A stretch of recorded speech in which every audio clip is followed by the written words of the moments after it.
Hi everyone, welcome to my YouTube channel.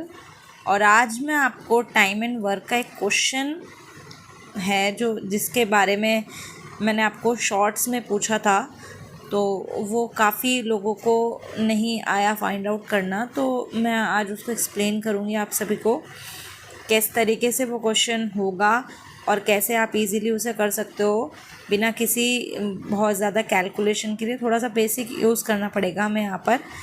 तो video को start करते हैं, और उससे पहले आप लोग मेरी वीडियो को प्लीज़ लाइक करें, शेयर करें और चैनल को सब्सक्राइब ज़रूर करें। तो क्वेश्चन हमारा है A+B, यानी कि ए और बी दो जने हैं, दो लोग हैं, वो दोनों मिलकर एक काम को 6 घंटे में करते हैं। और ए, बी और सी तीन लोग हैं, वो किसी काम को 4 घंटे में करते हैं। तो बताइए सी कितने टाइम में करेगा। देखिए, सबसे पहले तो मैं वो जिन्होंने वीडियो में आंसर किया था, उन्होंने कुछ लोगों ने आंसर 2 आवर्स किया है, तो मैं आपको बता दूं। देखिए, यहाँ एक कॉन्सेप्ट आपको लगाना पड़ेगा। ये बेसिक चीज़ है, वो ये है कि अगर 3 जने काम को 4 घंटे में कर रहे हैं, तो एक जो पर्सन है वो काम को ज़्यादा में करेगा या कम में करेगा? ऑब्वियसली ज़्यादा में करेगा। अगर वो अकेला काम कर रहा है तो काम करने में उसे टाइम ज़्यादा लगेगा। तो 3 जो पर्सन हैं वो 4 घंटे में कर रहे हैं, तो ये तो ऑब्वियस सी बात है कि उसका आंसर 2 आवर्स नहीं आएगा, क्योंकि सी अकेला है। अकेले वो जल्दी काम नहीं कर सकता, ठीक है। क्योंकि वो अकेला है तो वो 3 के बराबर काम नहीं कर सकता, उसको टाइम ज़्यादा लगेगा। तो ये तो उन लोगों के लिए था जिन्होंने इसका आंसर 2 आवर्स बताया था। अब मैं आपको इसका कॉन्सेप्ट बता देती हूँ, आप इसे कैसे फाइंड आउट करोगे। सबसे पहले हमें क्या करना होता है, हमें जो दे रखा है हमें वो लिखना है। जैसे हमें दिया है 6 आवर्स और 4 आवर्स। ये 6 आवर्स हमारा क्या है, ए और बी का टाइम, कि वो एक काम में कितना टाइम लगा रहे हैं। और ये हमारा टाइम है ए और बी और सी तीनों का, ठीक है। आपको क्या करना है, जो भी आपको दिया है आपको उसे लिखना है। उसके बाद जो भी नंबर आपको दिए उनका निकालना है एलसीएम। एलसीएम हमारा टोटल वर्क आ जाएगा जो इन लोगों ने कंप्लीट किया है। जैसे 6 आवर और 4 आवर, 6 और 4 का एलसीएम होता है 12। ये दोनों से डिविजिबल है, 6 से भी डिविजिबल है और 4 से भी डिविजिबल है, और लोएस्ट नंबर है। तो ये हमारा हो गया 12 हमारा एलसीएम। इट मीन्स जो हमारा टोटल काम है वो 12 है, 12 वर्क है, 12 काम है, ठीक है। जो कि ए और बी ने 6 घंटे में कर दिया और ए बी सी ने 4 घंटे में किया। आपको ध्यान रखना है, जो भी हमारा एलसीएम आता है वो हमारा टोटल वर्क होगा जो कि दिए गए पर्सन्स ने किया है। तो 12 काम है और ए बी 6 घंटे में करते हैं, A+B+C 4 घंटे में करते हैं। तो पहले हम निकाल लेते हैं 1 घंटे का काम। देखिए, 6 घंटे में वो 12 काम करता है, तो 1 घंटे में कितना करेगा, 1 घंटे के लिए डिवाइड करते हैं, तो 6 दूनी 12, यानी कि 2 काम करेगा 1 घंटे में।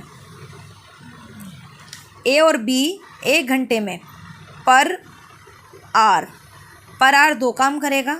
इसी तरीके से ए बी और सी तीनों काम है 12 और वो करते हैं 4 घंटे में, तो वो 1 घंटे में कितना काम करेंगे, 4 घंटे में 12 काम, तो 1 घंटे में 4 तिया 12, यानी कि 3 काम करेंगे कितने घंटे में, पर आवर में, ठीक है।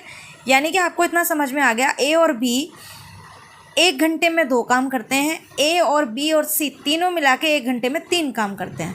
देखो, ये काम ज़्यादा कर रहे हैं, ये काम कम कर रहे हैं, क्योंकि ये ज़्यादा लोग हैं तो ज़्यादा काम करेंगे, काम ज़्यादा करेंगे लेकिन टाइम कम लेंगे, ठीक है।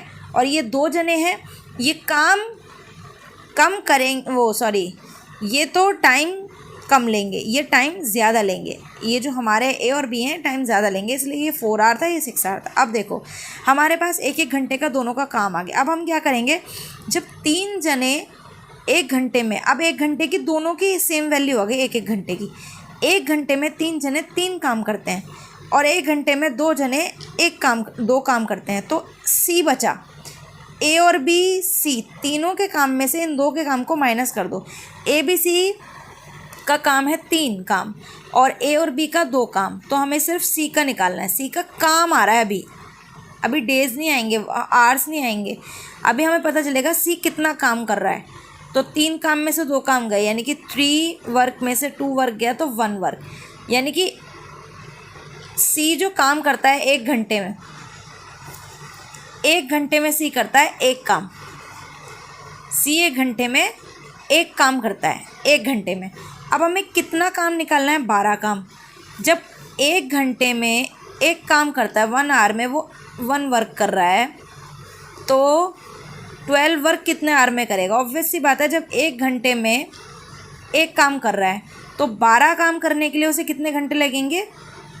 12 आवर, 12 घंटे। यानी कि जो एक्चुअल आंसर है, जो सी का टाइम है टोटल वर्क का, वो है हमारा 12 आवर्स।